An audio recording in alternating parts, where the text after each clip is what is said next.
Dekat Masjid Al-Aqsa tu, dekat Dome of Rock. Dome of Rock tu pun sama juga. Dan dia ada nombor-nombor lagi. Apabila cahaya matahari tu disimbah pada jam tu, dia tengok pukul 9 kan. Kita tengok jam pukul 9 sungguh. Jam matahari. Orang Islam. Ini kalau kat Masjid Al-Aqsa sampai sekarang boleh ditengok. Bismillahirrahmanirrahim. Assalamualaikum warahmatullahi wabarakatuh. Innal hamdalillah nahmaduhu wa nasta'inuhu wa nastahdi wa nastaghfiruh wa natubu ilaih wa na'udzu billahi min syururi anfusina wa min sayyiati a'malina may yahdihillahu fala mudilla lahu wa may yudlilhu falan tajida lahu waliyyan mursyida. Asyhadu an la ilaha illallah wahdahu la syarika lah wa asyhadu anna Muhammadan abduhu wa rasuluh. Allahumma shalli wa sallim ala sayyidina Muhammad wa ala alihi wa ashabihi ajma'in, amma ba'd. Pertama syukur kepada Allah Subhanahu wa taala dengan limpahan kurnia dan rahmatnya pada malam berbahagia ni dapat sama-sama kita duduk dalam majlis ilmu. Mudah-mudahan sedikit yang kita kongsi beri manfaat dan kebaikan kepada kita, insya-Allah. Jadi pengajian ini yang diajukan oleh Persatuan Ahli Sunnah wal Jamaah adalah pengajian berkitab. Okey, so jadi kita akan tiap-tiap minggu dan tak lama, dalam 10 ke 15 kali je, dan mungkin kelas ni sampai sebelum Ramadan pada setiap hari Selasa. Kalau saya tak berkesempatan, kita akan maklumkanlah untuk tarikh yang lain. Dan kelas ni dia lepas Isyak, jadi lebih tak terkejar-kejar lah kan. Saya diminta untuk bawakan di masjid ini untuk sekitar 10 kali kelas, iaitu kitab Matan Abi Syuja', bab puasa dan bab ilmu falak. So malam ni kita mulakan dengan bab ilmu falak dulu, insya-Allah. Kita mulakan dengan bab ilmu falak. Tuan-tuan muslimin dan muslimat dan rahmat Allah sekalian, ilmu falak ni maksudnya ilmu bintang. Jadi fokus ilmu bintang dalam Islam, dia ada satu fokus yang lain. Okey, so jadi dia berdasarkan daripada surah Qaf ayat ke-6. Allah Subhanahu wa taala sebut, a'udzubillahi minasyaitonirrajim, afalam yanzuru ila as-samaa'i fawqahum kaifa banaynaha wa zayyannaha wa ma laha min furuj. Maka tidakkah mereka memandang ke langit yang ada di sebelah atas mereka dengan tidak bertiang, bagaimana kami membenanya dengan rapi, serta kami menghiasinya dengan bintang-bintang, dan dengan keadaan tidak padanya retak renggang. Kita boleh salinkan surah Qaf ayat ke-6. Surah Qaf ayat ke-6 ni Allah Subhanahu wa taala suruh kita lihat atas kita ni, iaitu cakrawala kita ni, apa yang ada. Jadi tuan-tuan sekalian, di atas kita ni sebenarnya kita ni duduk dalam satu galaksi dipanggil, dan di atas sana ni dia ada beribu lagi galaksi yang lain. Jadi galaksi yang ada kalau dipetakkan dalam bentuk bulat bumi, ini galaksi kita. Maknanya dalam satu petak bulatan macam bumi juga yang di angkasa. Jadi yang bulat itu adalah galaksi. Yang dan setiap bulat itu akan ada satu matahari dan keliling ada bintang-bintang. Ahli astronomi tidak tahu betapa besarnya alam ini. Tak ada siapa tahu. Alam ini besar, tak ada siapa tahu. Kita cuma dapat satu perkhabaran daripada kisah Nabi Isra' dan Mi'raj. Itu je, iaitu Nabi SAW keluar daripada alam ini. Jadi sebab Nabi menaiki binatang tunggangan burak. Burak ni maksudnya birkun, iaitu kilat ataupun cahaya. Sebab tu Nabi boleh pergi keluar dalam waktu yang sangat singkat. Tidak ada sampai sekarang ni saintis berjaya buat satu kenderaan selaju itu. Kita berjaya buat jet, 5 kali bunyi, 6 kali bunyi, tapi selaju cahaya tak ada. Tak wujud lagi. Jadi maknanya mengenai alam semesta ni, kita boleh dapat daripada hadis Nabi macam mana Nabi pernah keluar daripada alam semesta ni. Berapa besar, astronomi tak pernah tahu berapa besar. Tapi yang mereka tahu bahawa alam ni makin berkembang.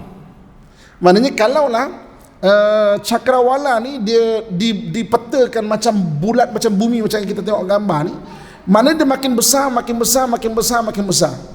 Mereka buat pencerapan makin besar, dan pencerapan tu bersambung di batu generasi ke satu generasi, makin besar, makin besar, makin besar ni. Dan mereka mematikan pencerapan cahaya yang sampai di muka bumi ini.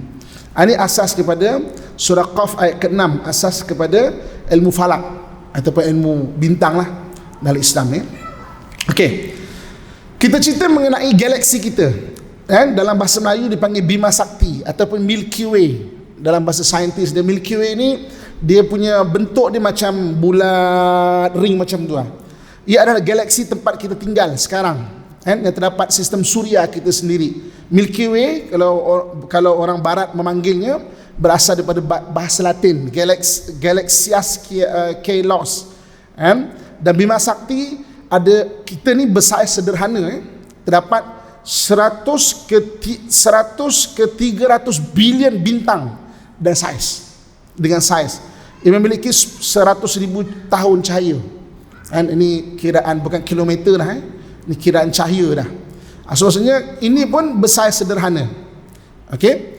So jadi kedudukan Bima Sakti kita ni kalau dipandang daripada atas, Milky Way atau Bima Sakti ni, ini bentuk dia. Bentuk dia ada, sekejap saya ke depan sikit boleh saya tunjukkan. Okey. So kami boleh tak tolong belakang sikit? Saya boleh tengok.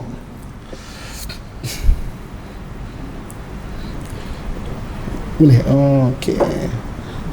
Boleh nampak tak? Di sana boleh nampak sikit. Okey. Okey. So dia ini dipanggil Milky Way atau Bima Sakti kita daripada pencerapan yang sekarang lah. Ni kalau daripada pandangan sisi matahari kat sini, ini kalau kita sekarang ni tengok ke langit. Daripada pandangan daripada dalam, kita dalam galaksi kita, ni kita nampak sini. Tapi sebenarnya kita nampak ni adalah sisi sini sisi tepi macam ini So jadi maknanya kedudukan Bima Sakti kita yang Allah sebut surah Qaf ayat ke-6 tadi. Kamu tengok belakang atas kamu ni, cuba kamu perhatikan, kata Allah Subhanahu wa taala. Okey. Galaksi yang paling dekat dengan kita dipanggil Andromeda.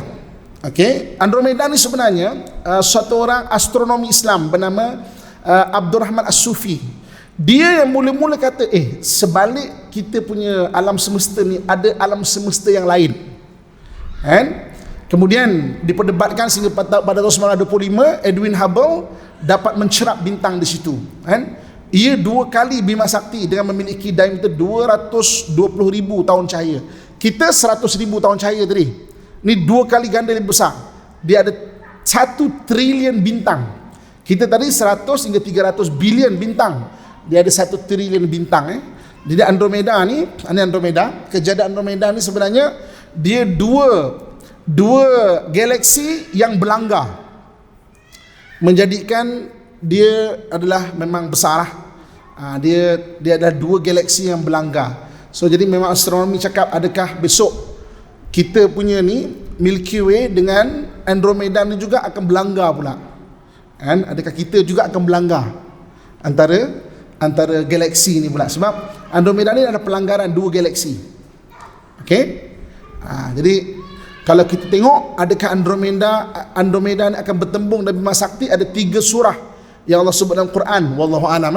3 surah. 1 surah At-Takwir ayat 1 dan 2. At-Takwir ayat 1 dan 2 Allah pernah sebut, satu hari nanti idza syamsu kuwirat wa idzan nujumu kadarat, apabila matahari dilingkari cahaya dan hilang lenyap, dan apabila bintang-bintang gugur berselerakkan. 1 surah At-Takwir. Surah Al-Infitar ayat 1 dan 2 juga Allah sebut, idza samaa'u fatarat wa idzal kawakibu tatharat, apabila langit terbelah dan apabila bintang-bintang gugur bertaburan. Benda ni Allah sebut dalam Quran. Surah Al-Insyiqaq Allah juga sebut. Allah SWT menyatakan idza samaa'u syaqqat wa adzinat li rabbiha wa huqqat, apabila langit terbelah serta mematuhi perintah Tuhannya dan sudah semestinya ia patuh. Surah Al-Insyiqaq. Kan? Jadi mana 3 surah ini Allah sebut bahawa bintang-bintang nanti akan berselerakkan. Kalau dulu kan, Andromeda ni 2 galaksi pernah bertembung, dan memang astronomi pun sebut adakah dia juga akan maknanya melanggar kita punya pula Milky Way kita atau Bima Sakti kita, wallahu alam kan. Tapi dalam Quran Allah ada sebut benda ni satu hari nanti bintang-bintang tu akan berlanggar sesama sendiri. Ini ilmu falak, betul Allah sebut, kita tengok langit. Cuba perhatikan langit, cuba perhatikan. Bila kita habis kelas ni, kejap lagi kita akan tengok langit, kita akan lebih appreciate apa yang ada ke atas ni, menurut Al-Quran. Dan bintang-bintang yang ada ke atas ni, Allah Subhanahu Wa Taala sebut dia boleh mati, dan apabila mati dia meletup dia dalam surah Ar-Rahman ayat 37. Allah sebut فَإِذَا شَقَّتِ السَّمَاءُ فَكَانَتْ وَرْدَةً كَالدِّهَانِ. Selain itu sungguh ngeri ketika langit pecah belah lalu menjadi ia merah mawar berkilat seperti minyak. Ini benda yang pernah dicerap oleh ahli astronomi kita. Jadi maknanya bintang-bintang ni dia boleh sampai masa dia boleh meletup, dia boleh mati. Dan apabila mati itu memang bentuknya itu macam bunga. Allah sebut surah Rahman ayat 37. Ini yang sedap. Fakanat wardatan kaddihan. Kaddihan, seperti pecahnya itu seperti bunga yang mawar warna merah berkilat seperti berminyak benda itu. Ini benda yang pertama. Dan bila kita sebut ilmu falak, kita akan lihat maknanya kebesaran Allah Subhanahu Wa Taala dalam cerita perkara ini, menyebut kepada benda ini. Kemudian bila kita cerita mengenai ilmu falak, tuan-tuan sekalian, kita cerita mengenai navigasi. Navigasi ni maknanya ilmu pelayaran lah. Ilmu pelayaran Okey. Orang Arab adalah orang antara yang awal pandai berlayar dengan laut lepas, laut besar. Orang Arab lebih dulu lagi daripada orang Cina sendiri pun. Ini kita cerita maknanya sebelum Nabi SAW lagi. Ini kita sebelum zaman Nabi lahir pada 570 Masihi. Kalau ikut Masihi dia 570 Masihi, orang Arab telah sampai ke bahagian-bahagian belah kita ni. Jadi orang Arab dia datang sini, dia mencari bahan terbaik memandikan mayat, iaitu kapur barus. Jadi bahan terbaik memandikan mayat, kapur barus, berada di Nusantara. Barus satu tempat 12 jam perjalanan daripada Aceh. Jadi orang Arab telah sampai sini. Dalam bahasa Arab, barus dipanggil fansur. Fansur kan ada nama ulama yang dinisbahkan dengan nama tempat barus, Al-Fansuri. Contoh Syekh Hamzah Al-Fansuri. Jadi fansur ni dia bahagian Sumatera. Tuan-tuan sekalian, zaman dulu bahagian sini ni hanya ada 2 tanah saja. Satu tanah Melayu, satu tanah Jawa. Tanah Melayu ni bermula dari Sumatera, Palembang, Riau, itu semua adalah orang Melayu. Jambi itu semua orang Melayu. Jambi belah kita, semenanjung Melayu, sampai selatan Thailand, bawa kepada Filipin, bawa sampai ke Cambodia sana, itu semua adalah tanah Melayu. Itu gugusan tanah Melayu. Jawa ni bermula dari Jakarta sekarang ni ke bawah, itu tanah Jawa. Dan orang Melayu orang yang awal dapat Islam dulu, sebab orang Arab telah sampai ke kawasan situ kita ni.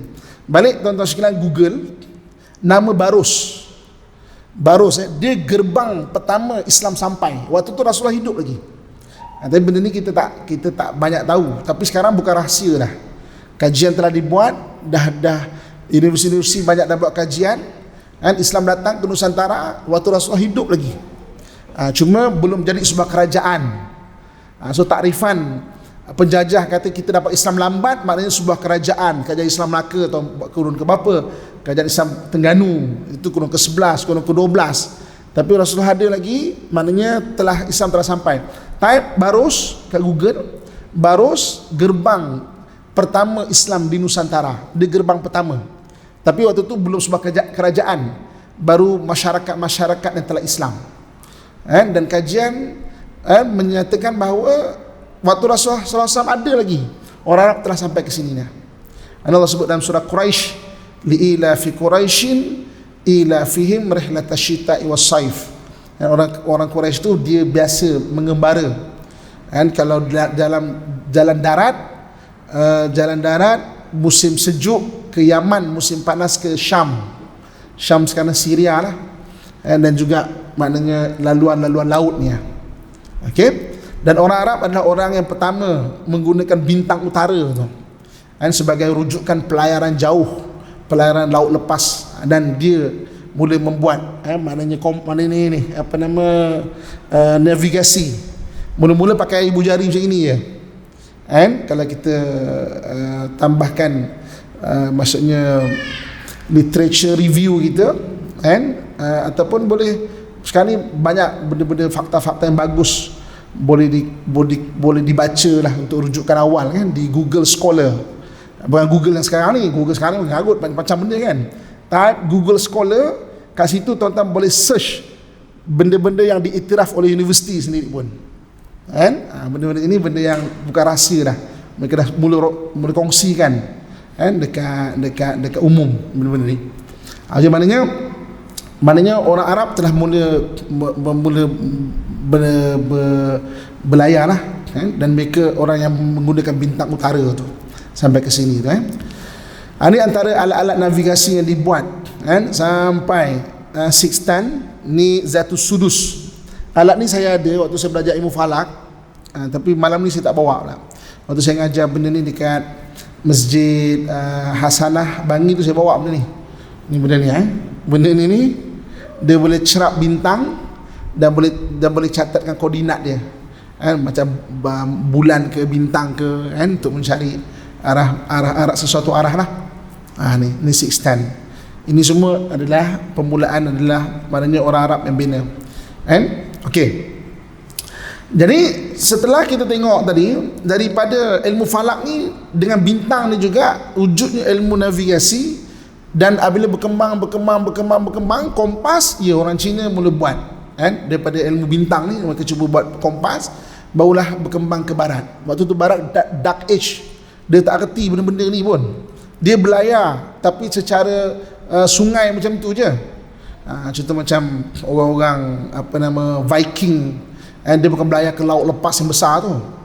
Jadi mereka mula berlayar tu, berani berlayar lepas teknologi kompas ada. Itu pun kalau kita tengok Christopher Columbus yang tunjukkan dia benua Amerika pun adalah orang Islam.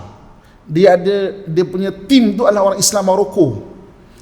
Bukan dia tu jumpa, tapi sebab dia yang memulakan perjalanan tu, dia lah dapat nama. Tapi tetap orang Islam juga yang akhirnya jumpa satu benua yang lain yang terpisah daripada tanah besar ni. Okey. Kemudian daripada bintang ni juga mulalah penciptaan kalender dan jam. Ini Allah sebut dalam surah Yunus ayat ke-5. Surah Yunus ayat ke-5 ni Allah sebut, auzubillahi minasyaitanirrajim, walladzi ja'ala asy-syamsa diya'an wal qamara nuran wa qaddarahu manazila lita'lamu 'adada sinina wal hisab ma khalaqallahu dzalika illa bil haqq yufassilul ayati liqaumin ya'lamun. Dialah yang menjadikan matahari bersinar dan bulan bercahaya, dan ditetapkannya manzilah, yakni tempat-tempat bagi perjalanan bulan itu, supaya kamu mengetahui bilangan tahun dan perhitungan waktu. Maka Allah menciptakan demikian itu melainkan dengan hak, dan menjelaskan tanda-tanda kebesarannya kepada orang-orang yang mengetahui perjalanan bintang dan juga perjalanan bulan. Okey. Dalam dunia ni ada dua kaedah mengira tahun. Satu melalui kitaran matahari. Okey, orang barat dia menggunakan kitaran tu kitaran matahari. Orang Arab, orang Timur, orang Jewish, orang Yahudi, orang Timur, orang Jawa, orang Melayu kita orang Timur, orang Thailand orang Timur, orang Cina orang Timur, orang Jepun orang Timur. Orang Timur menggunakan kiraan bulan. Itu beza dia. Jadi orang Barat dia menggunakan kaedah tahun, dan kaedah tahun ni dia akan kira, ada kiraan dia, boleh kira musim dan sebagainya. Bagi orang timur, kita dulu ada kiraan tahun adalah kiraan bulan. Okey. Kiraan tahun menggunakan matahari. Satu tahun berapa hari? Satu tahun berapa hari? 365. Salah. Berapa? 364. Salah. Apa? 365 suku. Kan? Sebab tu setiap 4 tahun, macam tahun ni ada 29 hari. Kan? Tapi suku tu tak nampak sangat pada bintang tu, tapi ada dalam kiraan tu. Jadi maknanya untuk genapkan dia setiap 4 tahun, dia akan jadi satu hari. Itu bulan Februari baru ni kita ada 29 hari bulan. Biasa 28 hari bulannya. Okey. 365 hari suku. Suku pun berkira. Okeylah 365 hari lah. Okey. Cuma mana kalau tak mungkin suku tu setiap 4 tahun kena tambah sehari lah. Okey. Kiraan bulan setahun ada berapa hari? Setahun ada berapa hari? Kiraan bulan. Kiraan bulan setahun. Siapa boleh jawab? Kalau boleh jawab, saya bagi hadiah sekotak tisu premium. 354 hari. Kan? Jadi beza tahun kiraan bulan dengan tahun kiraan matahari 11 hari. Beza ni so jadi tahun kiraan bulan 354 hari. Tahun kiraan matahari 365 hari suku. Jadi maknanya sistem dia panggil sistem solar dan sistem lunar ni kiraan matahari dah ada dua kiraan. Okey. So jadi maknanya walaupun kita nampak bulan Islam tu ada Muharram, Safar, Rabiul Awal, Rabiul Akhir, Jabid Awal, Jabid Akhir. Sebenarnya orang Yahudi juga ada nama-nama bulan dia. Kita orang Melayu pun ada nama-nama bulan kita tahu. Jawa ada nama bulan, orang Thailand ada nama-nama bulan dia. Dia kiraan bulan. Orang Timur ni banyak kiraan bulan. Jadi beza dia adalah itulah 354 hari. Dan kat sini kita boleh tengok mukjizat Quran dalam surah Kahfi. Okey, cuba kita tengok surah Kahfi ayat 25 ni. Surah Kahfi ayat 25, Allah Subhanahu wa taala sebut walabithu fi kahfihim 300 sinina wazdadu tis'a, dan mereka tinggal dalam gua mereka 300 tahun dan ditambah 9 tahun lagi. Allah tak sebut 309 tahun. Allah sebut 300 dan ditambah 9 tahun. Kenapa tuan-tuan sekalian? Sebab dua-dua kaedah pengiraan tahun. Kalau kiraan matahari dia jadi 300 tahun. Kalau kiraan bulan dia jadi 309 tahun. Kan? Ini mukjizat Quran surah Kahfi ayat 25. Jadi maknanya kalau orang timur baca, mana boleh ni, kalau kira tak cukup ni. Maka tak 309 tahun. Oh betul 309 tahun. Orang barat 309 tahun, mana kurang ni 300 tahun. Kira dua-dua betul tuan-tuan sekalian. Ini mukjizat Quran Ini ilmu falak yang Allah sebut dalam Quran. Kalau kita congkil kan, masya-Allah. Jadi kalau kita baca Quran kita nampaklah, indahnya macam mana falak tu dalam Quran tu disebut oleh Allah Subhanahu wa taala. Jadi tuan-tuan muslimin-muslimat sekalian, jadi daripada ilmu falak tadi, pertama tadi daripada ilmu falak, maka lahir maknanya kita lihat kebesaran Allah Subhanahu wa taala. Kemudian yang kedua kiraan-kiraan bulan dan juga kiraan-kiraan tahun. Dan kemudian ilmu falak ini juga bermulalah kiraan penciptaan jam bagi orang Islam. Ini surah Isra ayat 78 Allah sebut. Allah kata, a'udzubillahi minasyaitanir rajim. Aqimis salata liduluki syamsi ila ghasakil laili wal qur'anal fajr. Inna qur'anal fajri kana mashhuda. Dirikanlah salat dari sesudah matahari tergelincir sampai gelap malam, dan dirikanlah pula solat subuh. Sesungguhnya solat subuh itu disaksikan oleh malaikat. Jadi penciptaan jam bermula orang Islam yang bina. Asasnya kenapa? Kerana nak tahu waktu sembahyang. Ini antara jam-jam awal yang dibina. Ini jam matahari pada kurun ke-11. Muhammad Al-Idrisi. Di mananya daripada matahari itu, sebab kan takrifan solat zuhur, takrifan zuhur adalah tergelincirnya matahari. Di mananya dia ada jam matahari dia untuk mengukur waktu sembahyang pada waktu siang lah. Jadi malam senang gelap. Jadi kalau masih nampak merah-merah tu maghrib, dah hilang merah tu maksudnya itu dah isyak. Senang. Subuh nampak fajar Sadiq tu maksudnya nak masuk dah subuh. Jadi maknanya di waktu siang. Ini bermulanya jam. Jam tu untuk mengukur, maksudnya waktu sembahyang. Itu asas dia. Ini jam Ibnu Asy-Syatir. Ini ada dekat Universiti Qarawiyyin.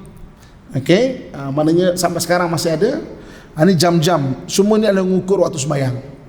Kalau siapa pernah pergi Masjid Al-Aqsa, dekat Masjid Al-Aqsa tu dekat Dome of Rock. Dome of Rock tu pun sama juga. Dan dia ada nombor-nombor lagi. Kalau kita turun dekat Dome of Rock tu, tengok jam matahari tu, kan, apabila cahaya matahari tu disimbah pada jam tu, dia tengok pukul 9 kan. Kita tengok jam pukul 9 sungguh. Dia tengok pukul 12 tu, kita tengok jam pukul 12 sungguh. Jam matahari. Orang Islam. Ini kalau kat Masjid Aqsa sampai sekarang boleh ditengok, boleh dilihat. Okey. Jadi daripada jam ni juga bermulalah penciptaan orang mengukur masa. Orang mengukur masa. Ini jenis-jenis jam yang pernah ada. Ini contoh jam air. Okey, orang mengukur masa, dia ada lubang kecil ditebuk dalam satu bekas. Jadi kalau lubang tu tenggelam, mana tahu oh ni mungkin 1 jam. Atau lubang ni kiranya 2 jam. Ni dulu punya kan. Ataupun jam minyak. Ini minyak, kalau minyak ni habis.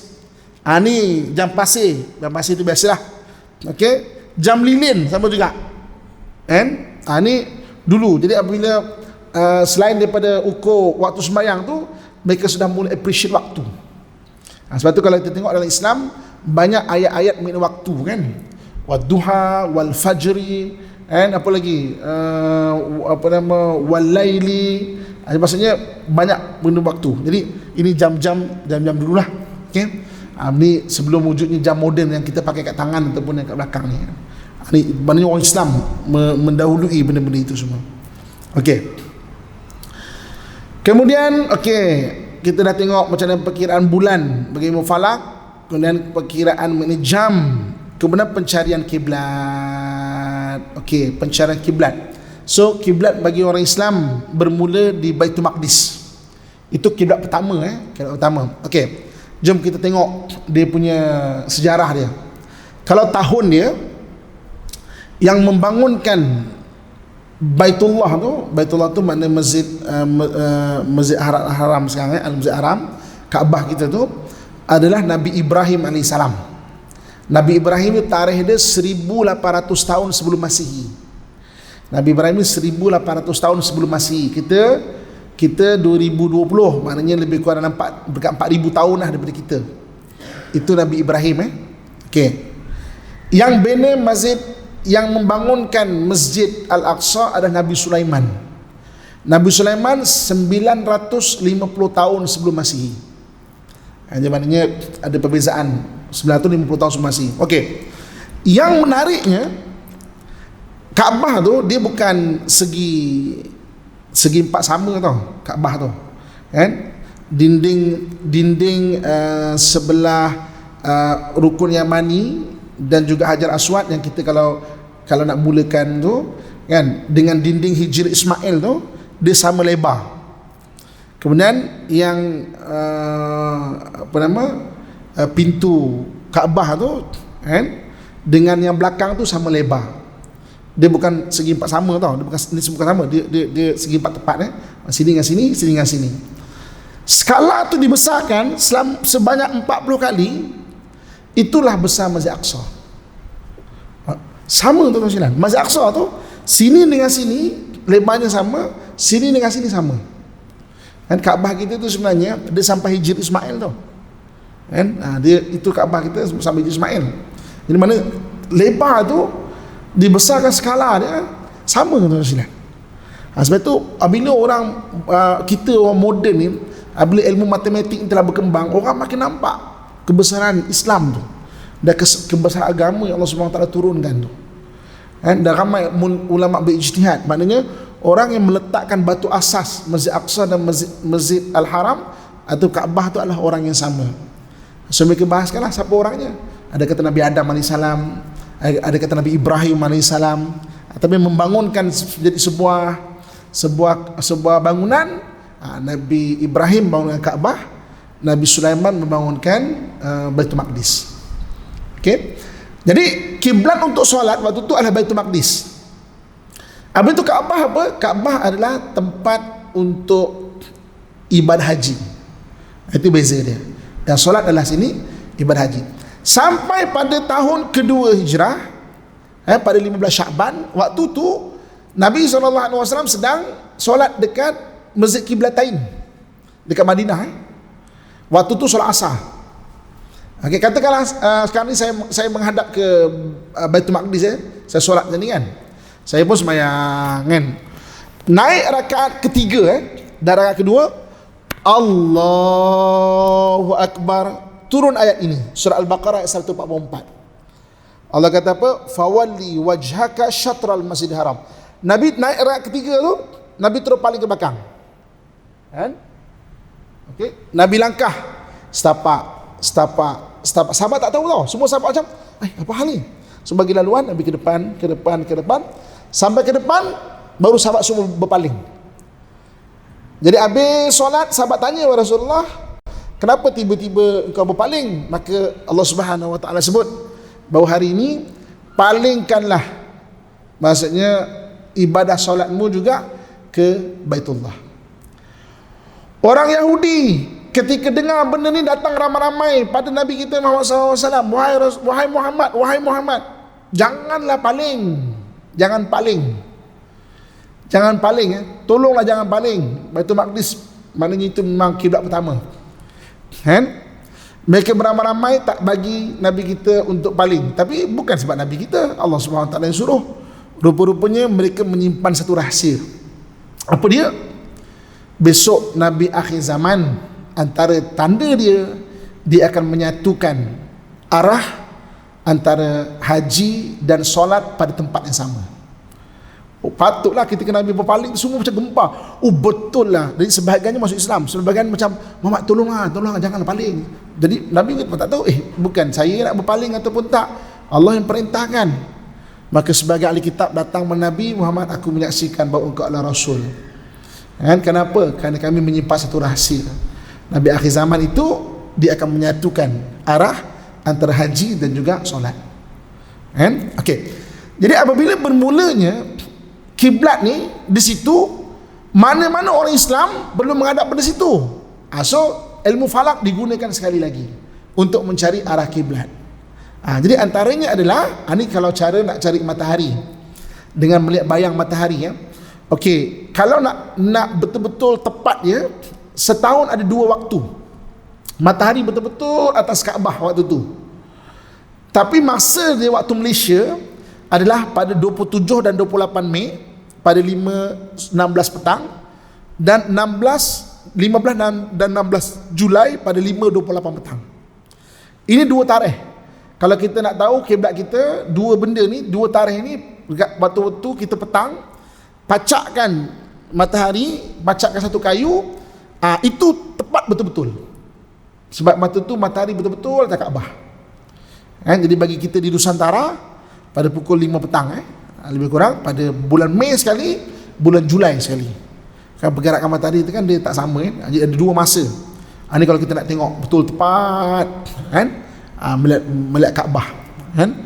Ini sebelum wujudnya kompas yang precise kompas macam mana kita tengok kan, mana-mana masjid yang ada kat muka bumi ni, masya-Allah kan. Cuba tengok, saya baru bulan berapa baru ni pergi ke Xi'an. Kan Xi'an ni adalah ibu kota negara China sebelum Beijing betul-betul kat tengah-tengah. Xi'an ni betul-betul, kalau kita tengok Xi'an ni kat tengah-tengah. Orang Islam datang ke Xi'an, Islamkan kota Xi'an. Dekat Xi'an ni banyak orang Islam. Sebelum pindah ke Beijing, Xi'an adalah kota dia. Dekat situ ada masjid umur dia 1200 tahun. Kan? Bayangkan pada 1200 tahun dulu diambil kompas sama sekarang, tepat kompas itu. Ilmu falak Macam mana ikut logik kan? Orang kompas sekarang moden tau. Kan? Digital kompas. Dulu hanya tengok apa nama ilmu bintang je. Tepat. Ke arah Kaabah tu tepat. Kan? Okey. Ilmu bintang digunakan sekali lagi. Ini kalau di Nusantara. Ini kalau malam-malam kejap lagi kita keluar. Kejap lagi kalau kita keluar, kalau langit cerah, saya boleh tunjukkan. Tengok langit, kita cari bintang yang ada 3 benda ni. 3 sejajar ni. Kan? Jadi maknanya tengok-tengok langit ni kita mesti nampaknya. Ini di Nusantara tau. Ini bukan di Jepun ke, di Korea ke, ada cara tengok yang lain. Ini kita cerita kita kat sini. Kan? Jadi kita tengok bintang, kita akan nampak bintangnya 3 bijinya. So ini arah kiblat. 3 biji ni macam mana kita nak tahu? Sini ke? Sini ke? 2 ni kan? Okey. Kita tengok, cari 4. 1, 2, 3, 4. Kita akan nampak terus. Dia akan mengiringi yang 3 ni, ada 4 yang terang. Ada 4 yang terang. Okey? 4 yang terang ni kalau kita tengok, sini lebih rapat. Sini lebih rapat. Mana kalau sini lebih rapat, kiblat tu arah tempat yang kecil. Macam dia macam anak panah macam inilah. Macam tu Jadi tengok macam lagi, boleh latih. So kalau kita ke mana-mana, balik kampung ke mana ke, pergi laut pergi mana ke, di Nusantara, kita cerita di Nusantara ni, ini antara cara nak melihat bintang. Kan kalau kita dekat Jepun kat mana, dia ada angle lain nak tengok. Ini kita cerita di sini So cari tengok lagi. Kejap lagi kalau kita keluar sekejap lagi, kalau langit terang saya boleh tunjukkan nanti. 3 ni, kena cari yang 4 ni. So yang 4 tu yang tutup sikit, itulah arah dia. Okey. Selain daripada itu, maka bermulanya makna kompas. Apabila ilmu kompas semakin matang, maka bermulalah kompas dalam ilmu falak tu digunakan untuk melihat kiblat. Secara amnya kita punya di Malaysia ni, daripada utara turun ke arah selatan 290 ke 293 darjah. So jadi maknanya itu lebih kurang lah. Mana dari Johor sampai ke Perlis ada dari 291 sampai 2 kita tengok negeri masing-masing lah. Mana dari utara ke arah selatan tu 290. Itu arah kita punya maknanya kiblat ataupun arah kita punya kompas. Kan? Sebab kita tak macam ulama dulu. Ada satu kisah kalau kita pergi ke Surabaya, di sana ada satu makam, dipanggil makam Sunan Ampel. Sunan Ampel ni ada anak murid namanya Kiai Bolong. Siapa orang Jawa di sini boleh betulkan makhraj saya? Kiai Bolong. Kiai Bolong ni maksudnya lubang. Okey, kenapa kiai ni digelar Kiai Bolong? Satu hari kiai ni buat masjid dan dia kata, mana arah kiblat ni Kiai? Arah kiblat di sini. Jadi dia buat masjid lah. Apabila masjid telah terbina, ada orang cuba mempertikaikan. Ya, kiai ni kiblatnya betul ke sini kiai ni? Kan? Apa ya tu kiai, Pak Kiai? Apa betul ke? Apa tenan kau ya? Maknanya betul ke? Kiai itu agak orang bising. Satu hari kata, mai siapa tak percaya, mai semua kumpul. Dia pergi dekat mihrab ni, dia buat satu lubang. Dia kata, cuba kau tengok, kau nampak tak tepat tak ke arah Kaabah?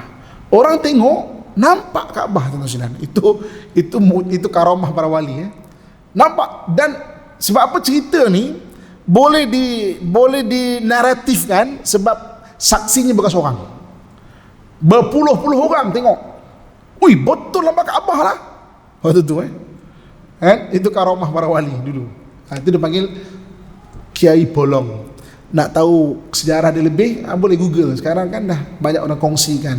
Jadi kita tahu sejarah lebih kurang. Kiai Bolong. Maknanya kiai yang buat lubang, ui nampak Kaabah betul. Bila zaman sekarang ni, betul ke Kiai Bolong ni? Orang tengok kompas, betul tepat ke arah situ, ke arah Kaabah tu.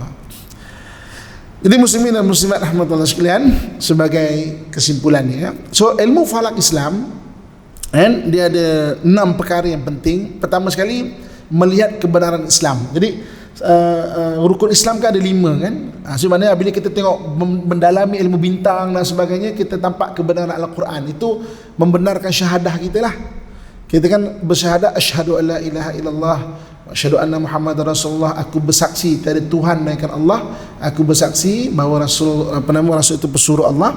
Di mananya kita boleh lihat kebenaran Al-Quran tu. Dan ini cerita zaman dulu pun cerita, bila sains dah makin matang, tidak bertentangan dengan sains moden.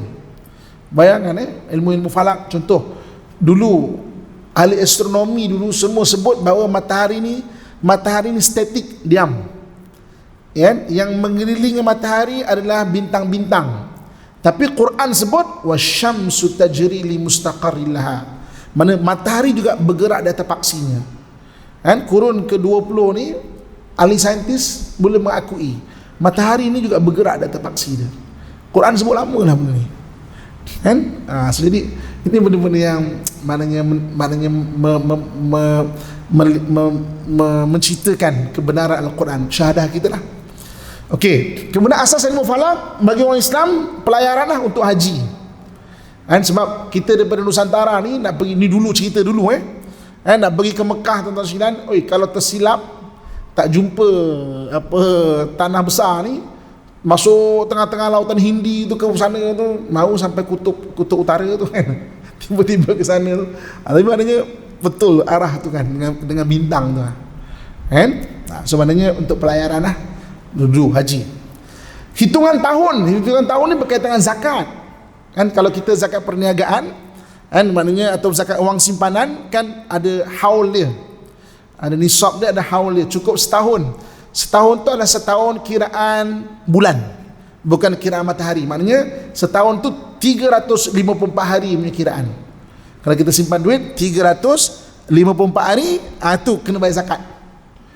Bukan kiraan matahari matahari 365 suku. Ni 354 kena kira zakat. Okey, hitungan bulan puasa. Macam contoh puasa setiap tahun, setiap bulan, awal bulan, penentuan bulan adalah anak bulan. Itu ilmu falak juga. Hitungan waktu solat, macam baru-baru ni fatwa negara kita telah menambahkan berapa minit? 8 minit kan, bagi waktu subuh. Maksudnya itu dah pergerakan ilmu falak lah tu kenapa dah lambat waktu subuh ni kan. Maknanya setelah dikira balik, dicerap balik bintang, matahari, bulan, kita tak dapat tahu waktu solat mana kurang 8 minit lepas tu. Okey, kemudian pencarian kiblat, solat juga pencarian kiblat, itu asas ilmu falak. Jadi mana ilmu falak Islam dia bukan untuk memegah-megah, kita tengok ke apa semua, dia bukan untuk kita jadi maksudnya sombong dan sebagainya. Dia memang fokus kepada agama kita dah bila kita teroka lagi kebenaran Al-Quran tu, mengenai syahadah kita tu. Jadi kalau kita tengok langit tu kan, okey, yang memberi nama, tuan-tuan tahu tak, bintang-bintang kita ni telah diberi nama tau. Yang dah ada nama adalah 200, lebih kurang 210,000 bintang dah ada nama dah. Maknanya pencerapan tu dia tengok, bintang ni nama ni, bintang 210,000 bintang yang telah dibagi nama. Okey, zaman Ulugh-Beg ni ulama Islam Muhammad Ulugh-Beg, nama dia pelik sikit. Kalau sekarang ni Uzbekistan, dia telah memberi nama 100,000 bintang. Dia saja 100,000 bintang dia bagi nama. Bintang ni nama ni, bintang ni nama ni, bintang ni nama ni, bintang ni nama ni. Dia saja. Ulugh-Beg sekarang Hollywood tengah buat filem mengenai dia, sebab dia adalah tokoh astronomi yang barat juga mengiktiraf dia tu. Dia memang precise ada punya kiraan matahari, bintang dan sebagainya. Cuba type lah nama Ulugh-Beg, tambahkan kita punya ULUGBEG, Ulugh-Beg, tambahkan kita punya pengetahuan mengenai ulama-ulama Islam. Jadi kita kenal, kita lagi rasa tengok ulama-ulama dulu kan. Dia tu sendiri sudah maksudnya menamakan lebih 100,000 bintang dia namakan Ulugh-Beg. Sebenarnya bila kita tengok pencerapan tu, kita akan lebih lagi rasa bagaimana kebesaran Allah Subhanahu Wa Taala itu. Okey, jadi itu saja mengenai ilmu falak Islam kan. Kalau tuan-tuan nak belajar cara mendapatkan waktu sembahyang, kenapa maghrib 7 maknanya 7 sekian-sekian, isyak kenapa 8 sekian-sekian, itu lebih detail lagi lah. Itu bukan boleh ngajar kat sini lah, itu macam kita faraid punya kelas, kan duduk tak boleh ratio, tak boleh ramai, kita matematik punya kiraan satu macam tu kan. Macam mana cara nak tengok anak bintang, anak bulan ni kenapa kadang-kadang kalau kita tengok macam mana raya Saudi boleh raya dulu, kita raya kemudian. Kita pun cakap kita raya, katakanlah kita raya esok, Saudi raya hari ni, kita pun tak puas hati, kita nak raya hari ni juga, tak boleh sebab apa? Waktu ahli falak tengok anak bulan kan 29 atau 30 hari bulan 29 atau 30 hari bulan Tengok anak bulan tu, maknanya ketika anak bulan tu sampai di Malaysia ni, dia belum jadi anak bulan 1 hari bulan. Sebab anak bulan 1 hari bulan dengan anak bulan 30 hari bulan dia beza. Dia beza tau. Jadi mungkin bila berlalu sampai ke Mekah, ketika tu anak bulan tu dah jadi matang sebagai satu hari bulan. Lepas tu memang mereka 1 hari bulan, kita tak kira 30. Itu menarik cara kira. Dia bukan boleh cakap, oh Saudi raya dulu kita ikut lah. Tak boleh ikut sana. Dia kena ikut fatwa tempatan kan, sebab ada kiraan dia, pencerapan dia. Anak bulan 1 hari bulan lain, 29 hari bulan lain, 30 hari bulan dia lain kan. Lepas tu dia, mana kita kena faham betul daripada sudut, taklah kita ikut Mekah lah kan, jimat sikit kan, tak payah puasa panjang, pada dia raya dulu, bukan sebab pengiraan bila anak bulan tu. Okey,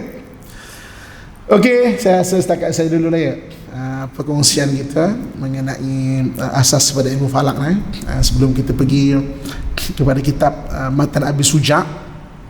Matan Abi Suja' mengenai Matan Abi Suja' ni kitab fiqh, semua bab ada, tapi saya diamanahkan untuk bawa bab puasa saja di sini. So jadi maknanya mungkin kita, kalau siapa nak beli kitab dia tu nanti mana boleh dibawa oleh ustaz kita ni. Kitab tu matan ni maknanya ringkasan. So syarah kita syarahkan kitab tu dalam bab puasa saja kan, dan kita akan habiskan insya-Allah sebelum Ramadan Ramadan habis kan. So kita boleh fokus kepada ibadah puasa kita insya-Allah. Okey, sekian saja yang baik datang dari Allah Subhanahu wa taala, yang kurang dalam mata kelemahan diri saya sendiri saya minta ampun dan maaf. InsyaAllah panjang umur, rezeki kita jumpa minggu depan. Aku qauli ma sami'tum, astaghfirullah li wa lakum. Assalamualaikum warahmatullahi wabarakatuh. Jadi tuan-tuan sekalian kalau nak berkuliah secara maya dengan saya, boleh ikuti IG saya Ustaz Amin, Instagram Ustaz Amin. Kalau dekat YouTube type je Ustaz Amin, jumpalah kan, ada lebih 1000 kuliah dah kat situ kan. Ataupun ni saudara kita, dia ada channel Al-Kahfi, channel Al-Kahfi maknanya selain kuliah saya, kuliah ustaz-ustaz lain juga kan, maknanya ada dimasukkan, dimakan untuk manfaat sama lah. Mudah-mudahan beri manfaat kalau nak berkuliah secara maya lah insyaAllah Okey, kita akhir dengan doa insyaAllah, dan mungkin Ustaz kita nak bagi penutup insyaAllah. A'udzubillahi minasyaitanirrajim. Bismillahirrahmanirrahim. Alhamdulillahirabbil alamin, wassalatu wassalamu ala asyrafil anbiya'i wal mursalin wa ala alihi wa sahbihi ajma'in. Ya Allah, ya Tuhan kami, jadikanlah kami orang yang saleh dan salehah ya Allah. Jadikanlah pasangan kami pasangan yang saleh dan salehah ya Allah. Jadikanlah anak dan zuriat kami zuriat yang saleh dan salehah ya Allah. Ya Allah, ya Tuhan kami, jadikanlah kami orang yang sentiasa bersyukur di atas segala nikmat-Mu ya Allah. Jadikanlah kami orang yang sentiasa bersabar di atas segala ujian daripada-Mu ya Allah. Jadikanlah kami orang yang sentiasa beristighfar di atas segala dosa dan kesalahan kami ya Allah. Jika Engkau matikan kami dalam keadaan beriman dan tanpa sebarang fitnah serta kekecewaan ya Allah. Sudahi hidup kami dengan husnul khatimah ya Allah. Allahumma rabbana atina fid dunya hasanatan wa fil akhirati hasanatan wa qina adzabannar. وأدخلنا الجنة مع الأبرار يا عزيز يا غفار يا رب العالمين. وصلى الله على سيدنا ومولانا محمد وعلى آله وصحبه أجمعين. سبحان ربك رب العزة أما يصفون والسلام على المرسلين والحمد لله رب العالمين. تقبل الله منكم منا ومنكم تقبل يا كريم. الحمد لله. Sepatutnya orang fakir lebih kita menghormati berbanding orang kaya. Sekarang zaman sudah terbalik. Orang kaya Masya Allah cium tangan, hormat. Tapi kalau orang fakir buat bodoh saja. Padahal kemuliaan tu lebih kepada orang fakir. Tolong jangan tunduk kepada orang kaya kerana kekayaannya, jangan.